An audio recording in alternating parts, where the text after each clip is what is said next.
y algunos de los datos que ha presentado el profesor Jan Berg. Y bueno, Salva enviará el documento que se preparó en la acción COS para que se pueda utilizar también como fuente de información y así pues bueno, poder resolver algunas de las dudas en relación a los datos que ha presentado el anterior presentador. Bien, pasamos a la última presentación, en este caso a cargo de Carlos Piñeiro, que es veterinario, doctor por la Universidad de Meiji en Tokio y diplomado por el Colegio Europeo de Veterinarios de Porcino. Carlos es director de PicCham Pro Europa desde su creación ya en el año 2000 y bueno, pues nos va a dar una visión, entiendo que más práctica de lo que se está haciendo a nivel de empresa, en este caso en su empresa y los desarrollos tecnológicos que ellos están llevando a cabo. Como he comentado en las presentaciones anteriores, si tenéis alguna pregunta concreta, por favor pasadla a través de preguntas y respuestas y después se la pasamos a Carlos. Muchas gracias, Carlos, cuando quieras.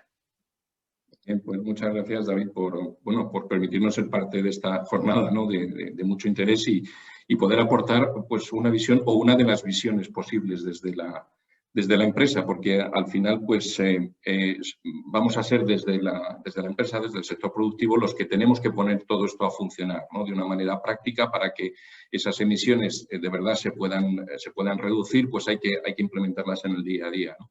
Entonces, durante pues, los siguientes 15 minutos aproximadamente, pues voy a presentar un poco cuál puede ser una de las bases o cuál es una de las bases de esa posición que dice la ciencia, que dice la regulación y por qué a la empresa le conviene y debe seguir ese camino. Así que vamos a ver si podemos verlo. Imagino que ya está. Parece que está por salir, pero...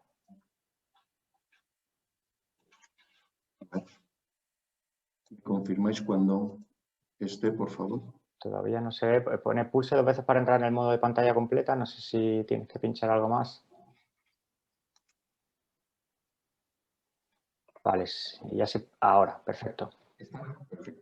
Muy bien, pues bueno, pues vamos a ver un poco el contexto, ¿no? De dónde viene todo esto y como decimos, la empresa no es ni ajena a la ciencia porque es la base de casi todo y a la regulación porque las cosas hay que cumplirlas. Por tanto, vamos a ponerlo en ese contexto y vamos a llegar a ese enfoque práctico, ¿no? que nos lleve a cumplir con lo que debemos. Para esto, una de las cuestiones que voy a hacer es apoyar un informe de Deloitte muy bueno que se presentó justo antes de la pandemia, ¿no? Explicando la relación de la ganadería de precisión con la sostenibilidad. Y bueno, según este informe parece claro que tenemos que seguir produciendo y vamos a seguir produciendo más carne hasta 2050. Parece que ese incremento además se va a concentrar en determinadas áreas del planeta, que son las que ahora mismo más margen de mejora tienen. Y según los cálculos de Deloitte, parece que en principio pues no va a haber problemas con eso, porque la tierra y el agua disponibles pues van a ser suficientes a nivel mundial hasta 2050, incluso aunque necesitáramos el doble de lo que necesitamos ahora. Eso, digamos, en un escenario sin imprevistos, pero los imprevistos, por definición, pasan. Entonces, pues que haya brotes de enfermedades, como estamos viendo, tanto humanas como animales, como de las dos, que cada vez, bueno, pues este concepto de One Health está más extendido, que haya reducciones de recursos, pues, bueno, pueden afectar a eso, pero normalmente llegaríamos. El asunto es que por donde no llegamos es por emisiones. Si seguimos haciendo lo que hacemos, vamos a alcanzar unas emisiones muy elevadas de 139 gigatoneladas en 2100, que supondrán un incremento de 4,5 grados sobre lo que tenemos ahora, lo cual es completamente inaceptable. Es verdad que todo esto es global, nos toca en nuestro sector, digamos, agroganadero, ese 10% de las emisiones, pero hay que cuidar ese 10%. Por tanto, si tenemos la raya de los 2 grados centígrados, pues tenemos que mantener un control sobre esas emisiones porque si no, no llegaríamos. Ellos además definen muy bien que solo vamos a poder, si mantenemos esos 2 grados de máximo como límite, pues vamos a poder producir un 40% de lo que necesitaríamos. Si seguimos produciendo hasta esa necesidad, iría aumentando la concentración de CO2 y, por tanto, la temperatura. Por tanto, en ese contexto, al que la raya máxima a la que tenemos que llegar, solo llegamos acumulando medidas. Y ellos ponen muy bien qué medidas tienen que ser. Tenemos que mejorar las prácticas, tenemos que utilizar la alimentación de precisión, tenemos que hacer una gestión inteligente de residuos, tenemos también que mejorar la sanidad, porque en la medida en que, digamos, los animales no están sanos, la eficiencia en el uso de los recursos y de los nutrientes pues va a ser mucho menor, con lo cual, pues digamos, van a salir y se van a emitir, ¿no? Y se van a transformar en emisiones. Bueno, ellos definen muy bien esta cuestión. Por tanto, la ciencia, basándome en resumen de Deloitte, pues ya nos dice qué es lo que hay. Bueno, pues ahora viene la regulación. Y en primer lugar viene de la Comisión Europea con el New Green Deal y en segundo lugar a través de los Estados miembros como el último Real Decreto de Ordenación. Y la palabra mágica, y lo digo con respeto, pero la palabra mágica es sostenibilidad. Pero sostenibilidad que además tiene una definición muy intuitiva, porque bueno, pues es satisfacer esas necesidades, ¿no? Sin comprometerlas de las generaciones futuras. Pero tiene tres componentes que muchas veces se olvidan. Tiene que haber una sostenibilidad económica, es decir, la actividad tiene que sostenerse a lo largo del tiempo. Por supuesto que tiene que haber una sostenibilidad ambiental, gestionando bien los recursos sin comprometer su uso por las generaciones futuras. Y también tiene que haber una sostenibilidad social. En esto están las personas. O sea, no es algo que abras mágicamente la caja como si fuera un teléfono y lo pones a funcionar. Estos tres componentes tienen que estar ahí. Y esto se lleva viendo venir ya un tiempo. Es decir, el mercado lleva ya moviéndose en esa dirección, aunque ahora empieza a haber regulación y regulación muy exigente, que está muy bien, relacionada con emisiones y con este entorno de producción sostenible. Y además parece que bueno, pues va a haber apoyo para que esto se desarrolle bien y no solo porque la cuenta, si la echamos bien, sale como desde el punto de vista de la empresa, pues siempre importa mucho. Bueno, en este contexto de objetivos, parámetros, indicadores y, por supuesto, llegar a una sostenibilidad económica, que es la primera, parece que, según este informe, no podremos conseguir estos objetivos sin tecnología. Por supuesto, también cambiando la forma que tenemos de hacer, comunicándonos mejor y otras cuestiones, pero parece que la tecnología va a ser clave en esto. Bueno, el Real Decreto español, yendo a lo nuestro, ¿no? Y lo que seguramente más nos ocupa, más nos interesa a los que estamos aquí, refleja mucho de esta estrategia europea.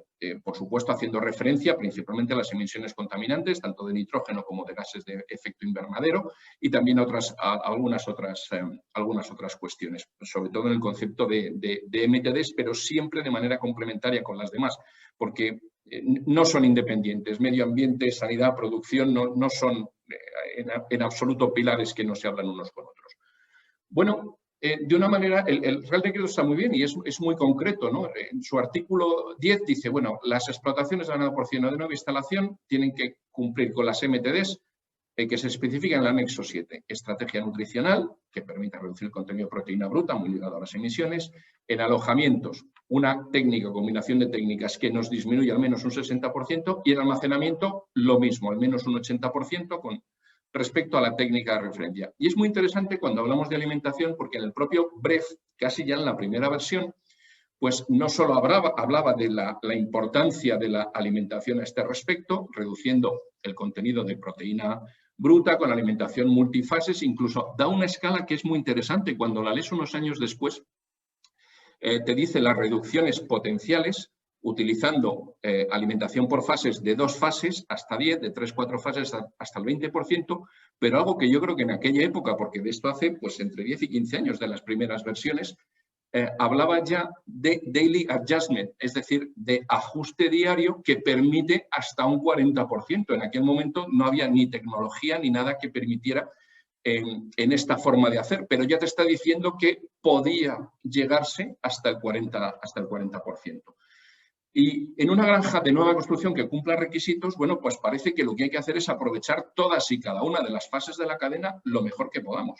Y es que la primera debe ser la alimentación, porque para no emitir lo mejor es no tener que emitir o tener menos que emitir.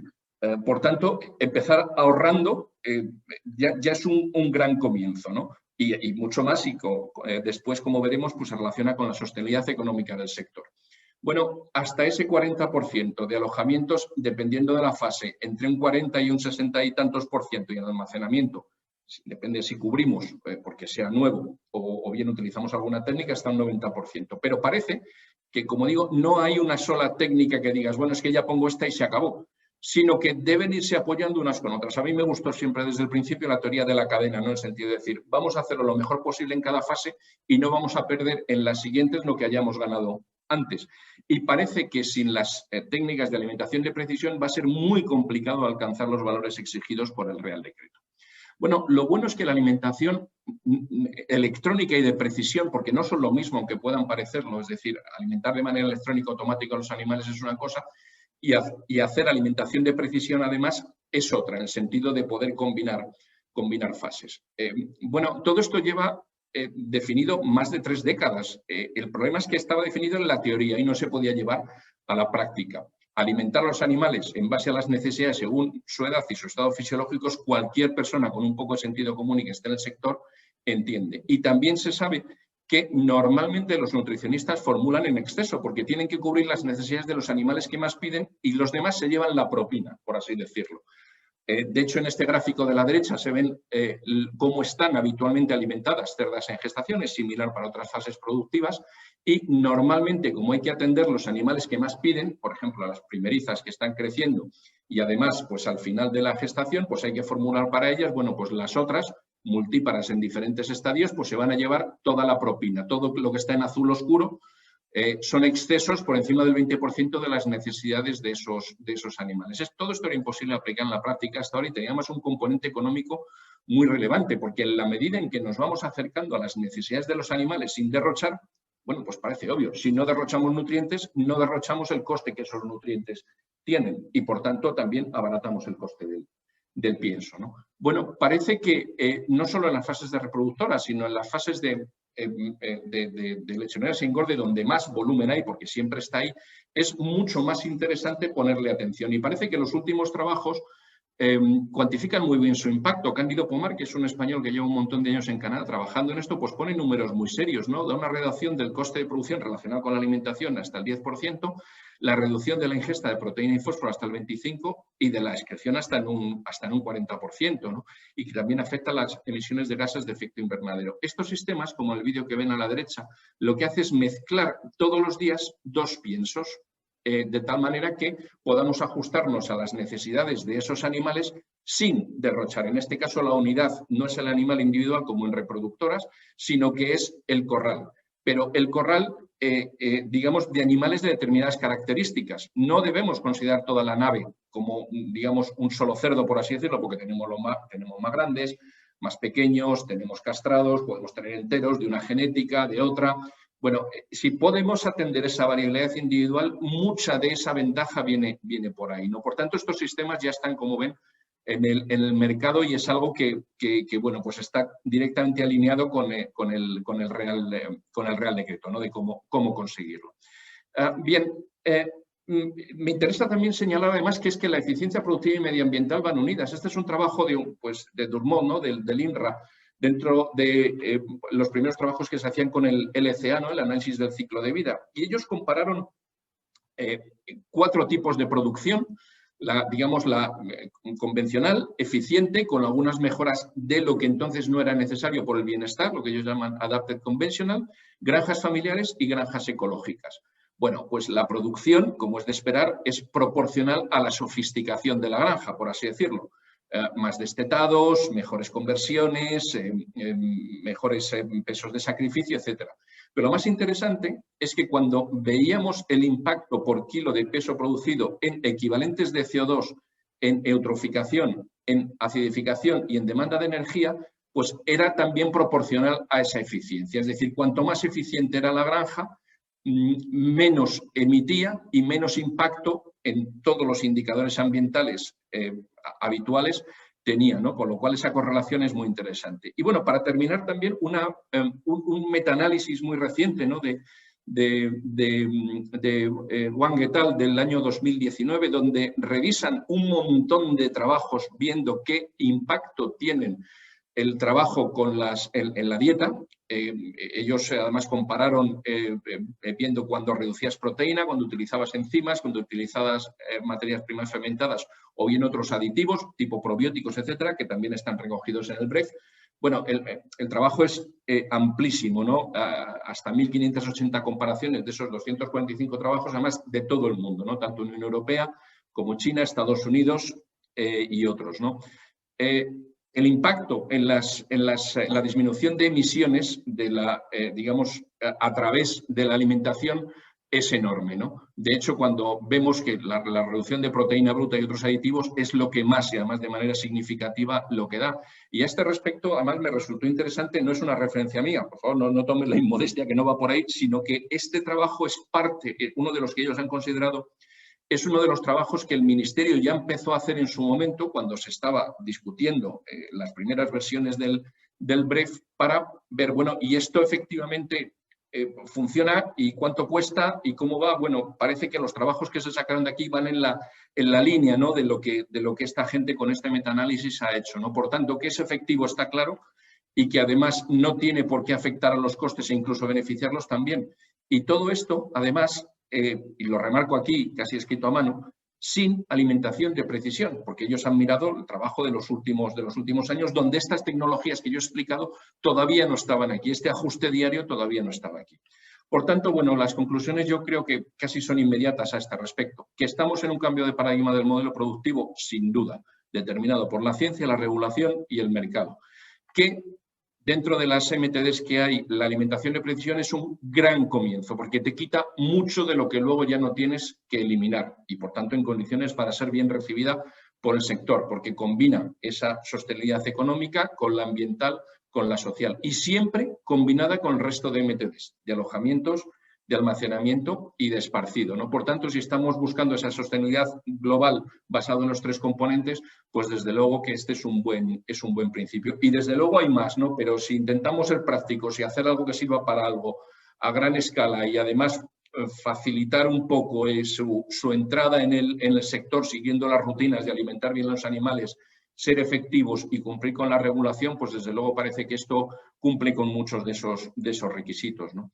Así que, bueno, pues espero que con esto, aunque seguramente muy rápidamente contado, pues sirva para poner encima de la mesa pues una de las visiones, ¿no?, de cómo adaptar toda esta normativa en la práctica y cómo seguir haciéndolo durante muchos años. Así que espero que con esto, pues, bueno, creo que además he cumplido con el tiempo, pues sirva por lo menos para poner un debate encima de la mesa. Sí, muchísimas gracias, Carlos, porque bueno, todo lo que has cubierto en 15 minutos ha sido bastante y empezando por...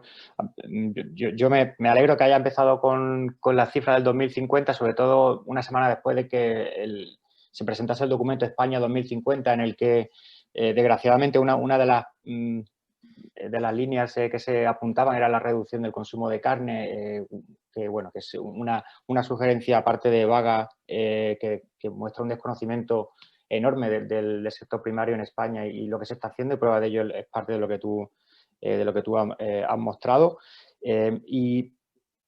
Bueno, ahondando en la nutrición, en la parte de alimentación de precisión y cómo ajustar los inputs, en este caso de proteínas, sobre todo, como hacías tu referencia, creo que es clave, y por los datos que han mostrado, pues lógicamente hay un margen de mejora y de resultados positivos enorme. Yo tenía una pregunta muy concreta en relación a lo que es el concepto de adopción de tecnología, porque imagino que el margen de mejora en la implantación de alimentación de precisión, lo que estáis trabajando vosotros, bueno, pues puede tener alguna barrera de implementación en distintas granjas, dependiendo de la estructura de la granja, si la granja ya lleva tiempo operando, el grado de inversión que hay que realizar también, que yo creo que es un argumento importante poner encima de la mesa a la hora de ver qué potencial tiene la aplicación de alimentación de precisión cuando bueno, pues acarrea una serie de cambios de mentalidad, de manejo y por supuesto de inversión. Si nos podías comentar un poco en cuanto a la adopción en sí de parte de estos sistemas. Sí, además la pregunta está muy bien traída, ¿no? Porque la tecnología, si es buena, nunca debe ser una barrera. Hasta ahora los sistemas eran, digamos, bastante complicados y no era fácil de aplicar casi en cualquier granja. Solo tienen que ser granjas nuevas y de ciertas condiciones, etcétera. Afortunadamente, digamos, estos sistemas han madurado mucho y ahora están en condiciones de ser aplicados prácticamente en cualquier granja, tanto granjas nuevas y, digamos, muy tecnológicas, por así decirlo, pero también en granjas que son prácticamente las que tenemos tienen que reformarse, igual que ha ocurrido con el bienestar o con otras. Bueno, los sistemas, digamos, tienen que ser capaces de encajar en esta circunstancia y tienen además que encajar en un entorno de granja donde a veces pues hay polvo, pues tienes roedores, bueno, todo esto, digamos, afortunadamente ya se ha conseguido superar y no es lo que teníamos hace unos años, que eran sistemas que tenías que tener un máster en ciertas disciplinas para poder sacarle partido, porque además tienen que ser manejados por las personas que están allí en el día a día. Allí no va a ir el veterinario, no va a ir el agrónomo, no va a ir el gerente allí a tocar la tecla. Eso tiene que ser parte de su rutina, esa es la parte de la sostenibilidad social, por así decirlo. Todas estas técnicas, sean de alimentación de precisión o sean de cualquier otra, las tienen que aplicar personas. Y esto, digamos, estos dispositivos, estas propuestas tienen un grado de madurez asombroso, es decir, para que encajen bien en granjas existentes o nuevas y para que sean utilizados por personas normales, las que llevan la producción en la granja, todos los días sin demasiados problemas. Y además lo bueno es que cuando te pones a sacar el plazo de recuperación de la inversión y el retorno a la inversión, resulta asombrosamente interesante. Porque es que estamos, digamos, esa propina que yo decía antes, o sea, el exceso en formulación, que es un exceso en emisiones también, porque va arrastrado sin querer, es que es un dineral. Al final nos estamos gastando en proteína y lisina y el resto de aminoácidos y fósforo también, evidentemente, que no necesitamos para que vaya directamente a la fosa y para que vaya directamente a la atmósfera. Hombre, claro que hay que cumplir con eso, pero si encima la cuenta de resultados, porque tú estás haciendo un pienso más económico, cumpliendo además con las necesidades de los animales y cumpliendo con lo que te pide el Real Decreto, porque habrá, bueno, estos señores han hecho un metaanálisis de 245 trabajos, pero yo creo que, desde luego, si nos ponemos, sacamos 500. O sea, yo creo que no hay disciplina más fundamentada que esta, ¿no? ¿Que hay que hacer todo lo demás? Sin duda, hay que trabajar los alojamientos, hay que respetar el almacenamiento, pero este es un gran comienzo que tecnológicamente ya no es una barrera y que tiene un retorno a la inversión elevadísimo y además un plazo de recuperación de la inversión muy corto. Esto creo que puede ayudar a que el sector lo adopte antes, porque si no, al final tú vas a ser reticente siempre, ¿no? Y decir, bueno, esto está muy bien, pero bueno, a lo mejor no lo pongo tan rápido, ¿no? Como otra cosa que me interese a mí también, ¿eh? Y en ese viaje, pues, digamos, resuelves varias cuestiones al mismo tiempo. Vale, pues yo creo que es un mensaje optimista y positivo en el sentido de que, como tú dices, si la tecnología no va a resolver ningún problema, si no es fácil de adoptar y bueno, y el hecho de que podamos hacer uso de esa tecnología para ajustar las necesidades al máximo, pues es buena noticia. Vamos a ver, te paso una pregunta rápida, el que nos acaban de enviar en preguntas y respuestas y nos dice que, bueno, magnífica exposición por parte del doctor Piñeiro, muchas gracias. ¿Cree que podemos llegar a trabajar con benchmarking y emisiones como otra forma de evaluar la eficiencia? Pues, hombre, yo creo que pasará de manera natural, porque hasta ahora hemos manejado los indicadores clave de producción bueno, que podíamos y que queríamos, las dos cosas, yo qué sé, pues destetados por cerda y año, etcétera. Pero se van a ir incorporando indicadores nuevos, indicadores que van a ser tanto, digamos, de otras disciplinas, indicadores ambientales o indicadores de bienestar y también combinaciones de indicadores de diferentes disciplinas. Por ejemplo, productivos y ambientales, que además normalmente van a ir unidos.